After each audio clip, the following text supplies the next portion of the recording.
Assalamualaikum, selamat sejahtera dan selamat datang kepada semua geng bayang yang sedang menonton Hey Shadows Channel. Shadows harap korang semua berada di dalam keadaan baik-baik belaka. And kepada korang yang masih lagi baru di Hey Shadows Channel, Shadows banyak berkongsikan kisah-kisah seram, kisah misteri dan juga kisah sihir yang berlaku kepada individu-individu yang kurang bernasib baik. Alright, so geng bayang semua, hari ini Shadows nak kongsikan sikit kisah atau pengalaman lah yang agak menyeramkan yang dialami oleh mereka-mereka ni ketika berada di hentian sebelah ataupun yang diorang panggil R&R lah, yang terletak di Gua Tempurung. So aku rasa mesti ada di antara korang ni yang pernah dengar kisah-kisah kat Gua Tempurung ni. Terlalu banyak lah kisah-kisah yang seram berlaku dekat situ. Semput mat. Tapi sebelum tu lah, sebelum Shadow start konten pada hari ni, aku rasa korang semua mungkin bakal terkejut kot. Sebab apa? Dan agak menyeramkan juga lah. So benda ni Shadow jarang nak buat. Okay, so ni lari topik sikit daripada kisah seram pada hari ni. So setelah yalah, Shadows adalah kriteria sebelum Shadow start konten. Shadows adalah beberapa identity yang Shadows create dalam Shadows channel ni. Tapi Shadows rasa dah tiba masanya kot, dah tiba masanya untuk ada perubahan sikit di dalam Shadows channel ni. Okay, and ada jugalah Shadows dapat komplain-komplain yang suara Shadows tak jelas. So lepas ni kalau Shadows dengar lagi ada komplain-komplain suara tak jelas ke apa, Shadows tak tahu lah, redor je mat. Okay, so apa benda yang Shadows nak buat ni? Apa yang tiba-tiba kacau pula kisah pada hari ni kan? So basically semput, tiba-tiba semput, nervous lah katakan kan. Walaupun Shadows dah buat banyak dah konten, tapi still nervous juga. So senang cerita macam ni lah, right? Okay, letak tepi tu. So akhirnya korang dapat tengok wajah Shadows di Shadows channel. Itulah surprise surprise pada konten hari ini. Kena juga kisah pasal Gua Tempurung, baru nak buka topeng kan. So Shadows pun tak nak lengahkan masa lagi. So jom kita pendengarkan kisah seram Gua Tempurung pada hari ini. So sebelum kita mula, macam biasa kita roll intro dulu. Let's go.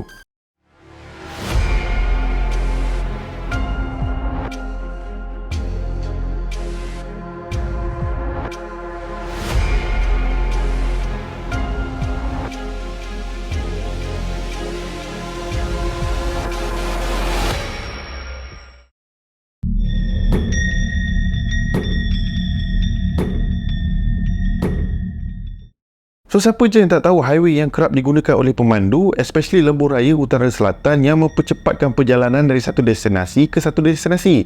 Namun di sebalik kemodenan, kemodenan laluan Lebuh Raya ni mempunyai kisah-kisah seramnya yang tersendiri ya, senang cerita macam tu, right? Yang dialami oleh dorang-dorang ni yang kurang bernasib baik ataupun bernasib baik lah. Mana satu pun redor je mat. Okay, so kisah pada hari ini yang berlaku kepada dua rakan sepekerja yang bernama Mat John dan Zaid Stone. And insiden yang berlaku ni pada awal tahun 2000 macam tu lah. Mereka berdua ni consider Mat dispatch daripada syarikat yang terletak di Kedah.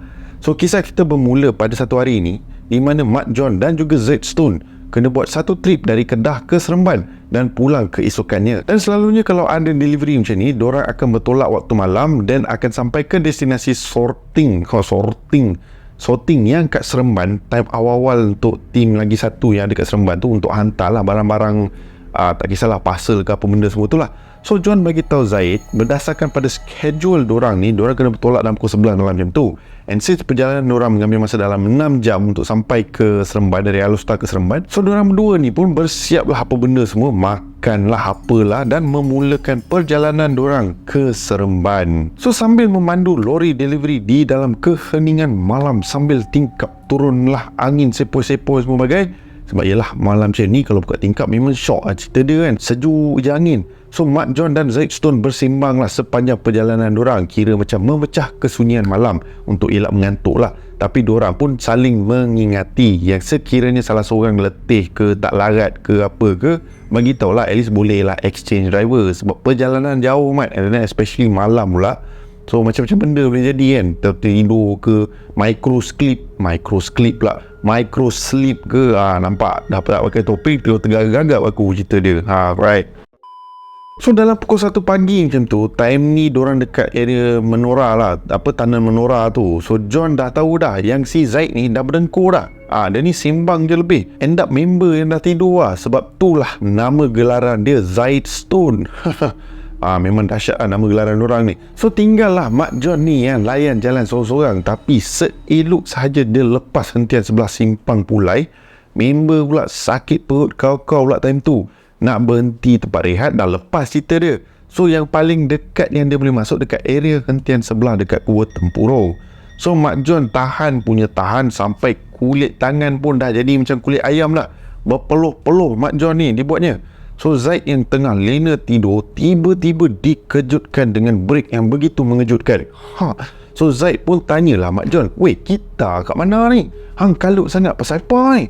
So Mak John pun balas, "Diam kau, aku nak tercerit ni." So si Mak John ni pun berlari keluar memanjat ada satu tangga ni menuju ke arah tandas.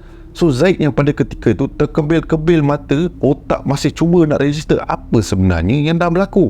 So kawasan sekeliling sunyi, gelap, hanya adalah beberapa mentol-mentol kecil dah, kira lampu untuk kira menerangkan kawasan situ lah. So Mak John ni dah tak fikir apa dah, hantu ke apa ke. Yang dia fikir sekarang member nak buang. Sakit perut dah, teruk sangat dah tu. So Zaid lah yang berada di bawah baru sedar yang diorang berada di hentian sebelah Gua Tempurung. Zaid pun fikir, aku baru lelap kejap, macam-macam hal dah jadi. Betul lah si John ni. So Zaid Stone yang pada ketika itu masih menunggu di dalam lori tau. Dia tunggu. Si John ni tak muncul-muncul juga. Dan si Zaid ni pun berasa pelik. Rasa macam dah lama member pergi tandas kan. Tapi yelah, macam aku cakap pada awal video ni, insiden ni berlaku pada tahun 2000. So handphone tak adalah secanggih macam sekarang. Kau boleh layan Facebook, YouTube, semua benda semua bagai lah. So Zaid hanya mampu layan game Snake yang ada dekat Nokia 3310 dia tu. So tengah layan, lepas tu dia pun fikir, yelah berapa lama kau nak main game tu kan. So macam fikir, lama betul member aku seorang ni pergi cerit ke pun, apa yang lama sangat. End up si Zaid pun still menunggulah dalam lori tu kan, sampailah si John ni munculkan diri. Tapi still tak muncul-muncul juga. So lepas dah dia tengok dah sejam lebih macam tu dah berlalu kan, si Zaid ni dah tak tahan lah. Dia pun keluar daripada lori and terus menuju ke arah tandas yang dia nampak John pergi tadi lah. So dia kenalah naik tangga semua bagai. And bila dia sampai dekat tandas tu, dia pun ketuk lah pintu, tanya, "Weh John, kau ada kat dalam ke?" And John pun menyahut, tanya, "Siapa tu?" Tiba mat. So si Zaid pun beritahu, "Siapa lagi yang ada dekat sini kalau bukan aku, kau, kalau bukan kau, aku." Dan si John pun tiba-tiba macam rushing dalam tandas. So dia pun keluar lah.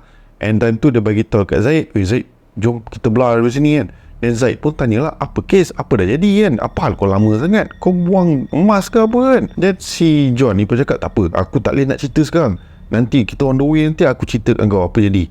So diorang pun turun tangga everything all, naik lori, and diorang pun meneruskan perjalanan diorang ke Seremban. So sambil drive tu, si Zaid ni pun tanyalah dekat si John, "Weh John, tadi apa kes, apa hal yang kau lama sangat, apa yang dah berlaku kan?" Dan si John pun cakap, "Tak ada, macam mana aku nak cerita lah, aku tengah drive tapi risau pula." Dan si Zaid pun cakap, "Tak apa, kita tengah drive dah kan, tak ada apa-apa dah, aku cerita je lah apa yang dah berlaku. Lama kan tadi aku tunggu, kau jangan main-main, aku dah seorang-seorang tadi dalam lori kan, datang perompak ke apa ke, satu hal pula." And si John pun menceritakan apa sebenarnya yang telah berlaku semasa dia pergi tandas untuk membuang hajat.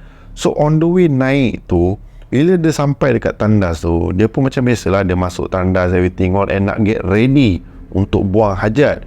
And tengah dalam proses membuang hajat tu, and time tu lah si John terdengar seperti ada suara seorang wanita yang macam sedang menangis.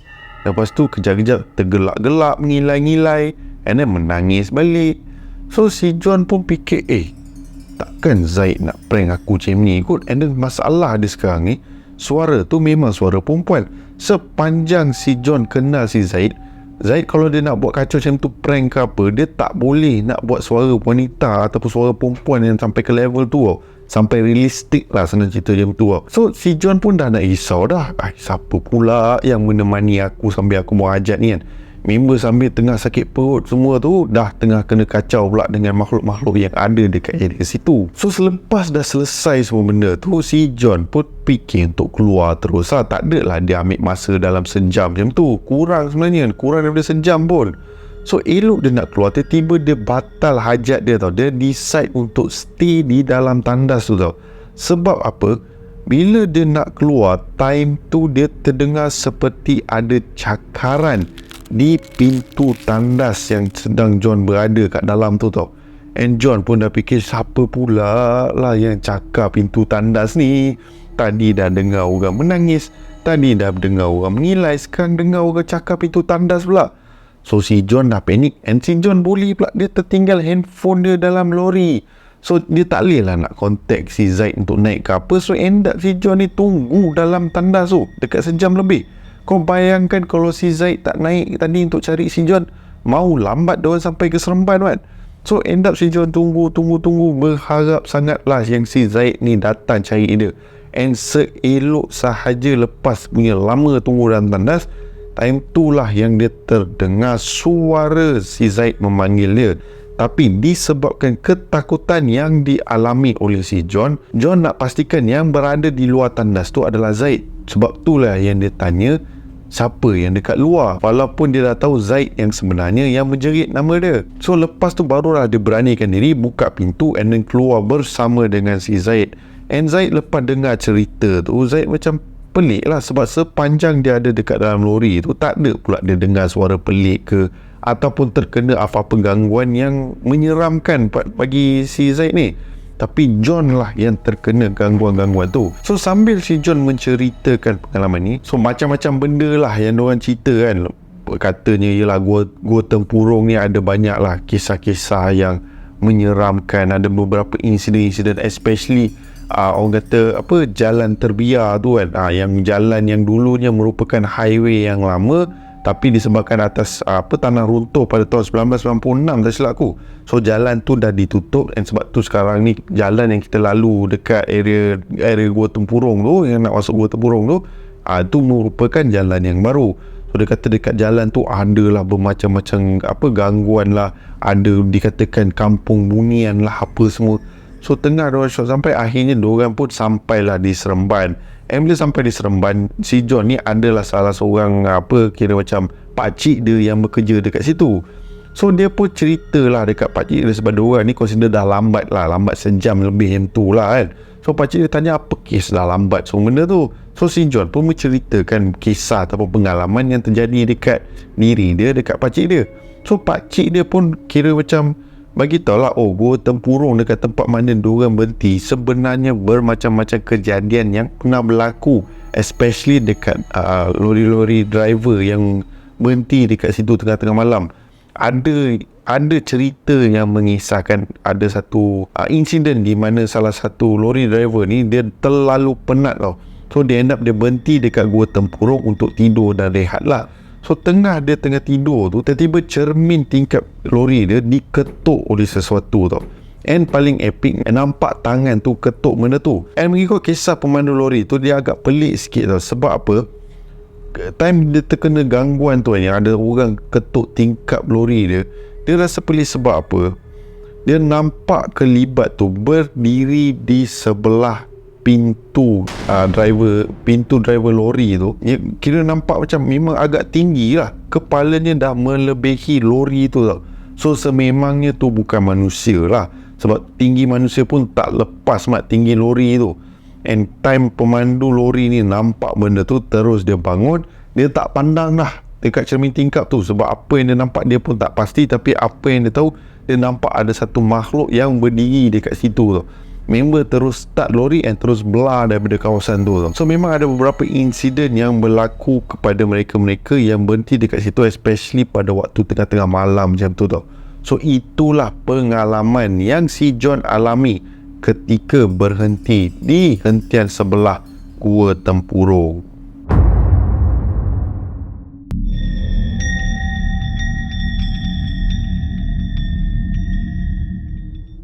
Alright gang, mari semua. So itu adalah kisah yang pertama yang saya kongsikan. So kisah yang nombor 2 ni terjadi kepada pasangan suami isteri yang ketika ni nak pulang ke Kuala Lumpur.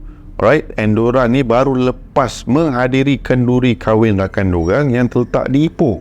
So lepas dah selesai everything all, And time tu dah pukul 11 malam macam tu tau. So diorang tu decide yelah besok ni nak kerja and everything. So diorang nak kena rush balik ke KL. So si Syah dan juga si Yasmin ni pun decide okay lah, dah masa dah untuk balik everything. Nak kejar masa everything. And kalau kan terlambat sampai KL nanti sia-sia esok MC pula kan. MC kononnya. So diorang pun memulakan perjalanan diorang balik ke KL. So nasib baiklah dari Ipoh ke KL ni tak adalah nak kata super jauh sangat lah. Adalah dalam 2 jam perjalanan macam tu. So at least kalau diorang tolak pukul 11 dalam pukul 2 pagi ataupun pukul 1 pagi sampailah. Depend pada speed kelajuan diorang kan. So si Syah ni pun drive lah all the way semua benda semua kan. Sampailah satu momen ni tiba-tiba isteri dia pula nak guna tandas. So si Syah pun tanyalah isteri dia, tadi sebelum gerak tadi tak nak pula guna tandas, kenapa time-time macam ni pula nak guna tandas? Mana ada speed stop ke apa kan, daripada area lepas area Simpang Pulai tu memang nak kena sampai all the way ke Tapah lah kan.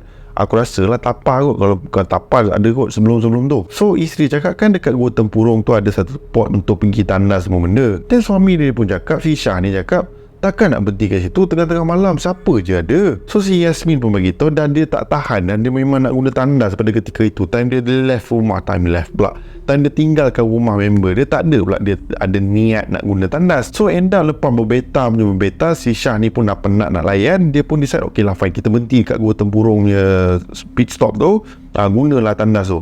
So seeloknya diorang sampai kat situ, Syah seperti biasa menjadi seorang suami Mizali kot. So Syah pada ketika itu menjadi seorang suami yang baik kan. Dia make sure semua keadaan selamat everything all. Dia bagi tahu isteri dia, you tunggu dekat sini dulu, I nak naik dulu, I nak guna tandas tu, and then nanti baru you follow. And nanti I turun, nak bagi tahu, dan nanti I teman you lah. Tapi jam juga, kenapa tak naik je dua-dua sekali kan? Kenapa nak seorang-seorang kan? Pelik kan?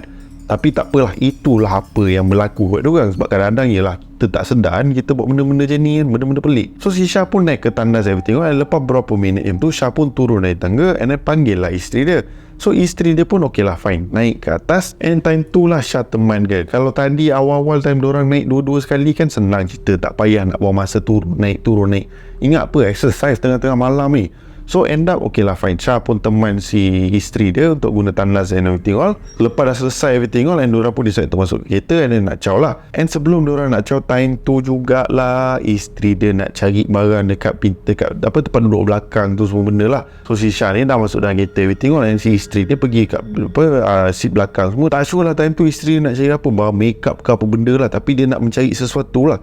And tengah si Yasmin ni tengah mencari sesuatu, time tu si Syah ni nak adjust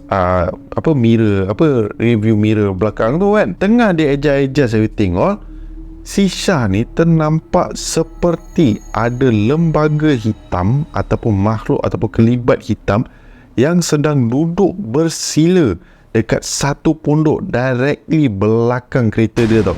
Duduk bersila sambil kepalanya macam menggiling ke kiri ke kanan, lebih kurang macam ni lah, macam ni non-stop tau. Tapi Syah tak dapat nak pastikan apa sebenarnya yang ada dekat belakang, manusia ke ataupun bukan manusia.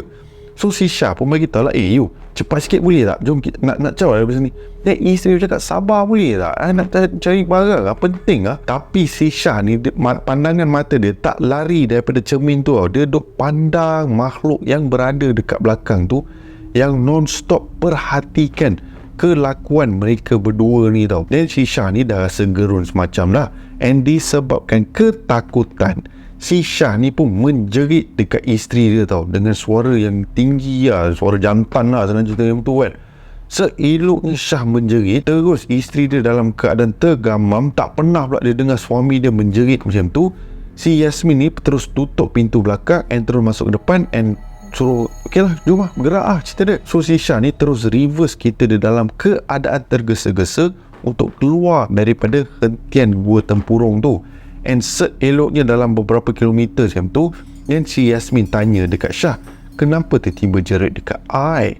And tak pernah pula you tinggikan suara macam tu. Dan si Syah cakap, sebenarnya I jerit dekat you sebab I nampak ada sesuatu dekat belakang kereta. And benda tu asyik perhatikan kita dari time you tengah cari barang-barang yang kat belakang. And satu lagi, seeloknya you masuk kereta, makhluk ataupun lembaga hitam tadi tu dah start berdiri and cuba menghampiri kereta. So si Syah ni sebab itulah dia tergesa-gesa nak keluar daripada area Gua Tempurung tu.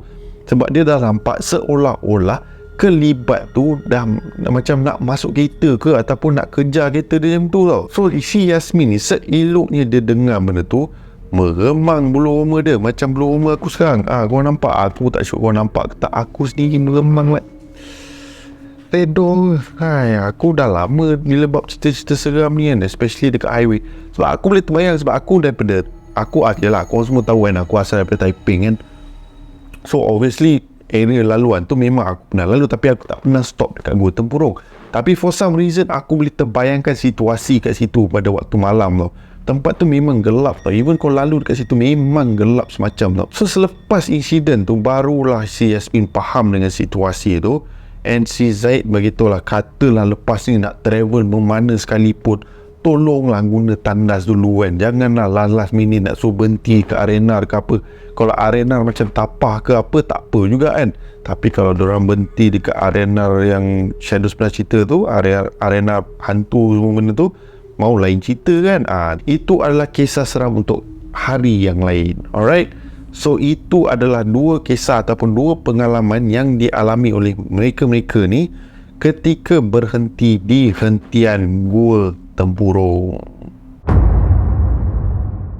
Alright, so geng baik semua, Shadows harap korang terhibur dengan kisah yang Shadows kongsikan berkenaan dengan pengalaman mereka-mereka ni yang terkena gangguan-gangguan daripada makhluk-makhluk yang berada di Gua Tempurung ataupun di hentian Gua Tempurung ni lah. Bagi Shadows, memang Shadows ada lah beberapa kali pernah dengar pengalaman ataupun insiden-insiden yang menyeramkan. Tapi kalau nak kata story-story yang menggempakkan, tak adalah sampai level macam tu. Kebanyakan daripada orang-orang adalah nampak macam kelibat-kelibat yang Shadows kongsikan, macam bayang-bayang, gangguan-gangguan bunyi.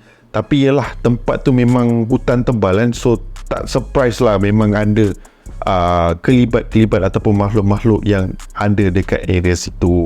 Okay, and seperti biasa, sekiranya korang semua enjoy dengan konten yang Shadows bawakan pada hari ini, jangan lupa tekan butang like, share dan juga subscribe ke Shadows channel, tanda sokongan korang kepada Shadows. And also tahun ni macam Shadows selalu ceritakan, Shadows tengah make sure yang Shadows capai lah, hopefully capai lah target 10k subscribers sebelum habisnya tahun ni. Alright, so korang semua dah confirm dah bahagia, semua dah happy, korang dah sekarang dah tahu dah, oh Cim, ni rupa muka Shadows kan. Dah Shadows lepas ni dah tak pakai topeng dah. Okay, so yes, mengakhiri video pada hari ini, nama aku Shadows and by the orders of Shadows, stay safe, stay healthy, sehingga kita berjumpa lagi di konten seram yang akan datang. Assalamualaikum, bye bye guys, good night, take care.